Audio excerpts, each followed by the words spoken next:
So the comedy show called West Indies Cricket provides the material for sports commentary this evening. This list of players selected for the upcoming tour of Bangladesh.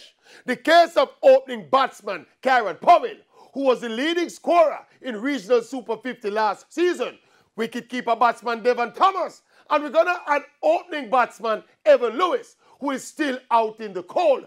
All of them, according to the West Indies selectors, failed the required fitness criteria for team selection.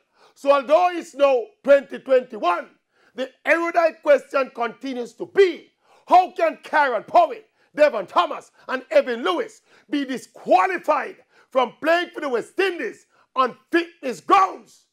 And Rakeem Cornwall still in on the squad? Yes, somebody explained that to me.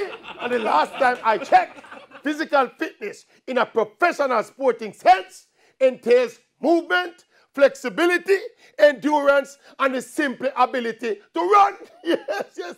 In that context, how Rakeem Cornwall fitter than the Monday? Yes.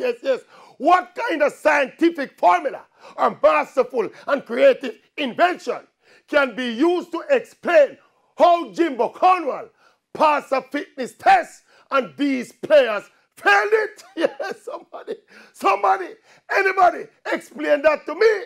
Yes, that the Maverick and the rest of the West Indian fans can understand. We are listening for this. We are listening. I tell you, how Jimbo passed it? How?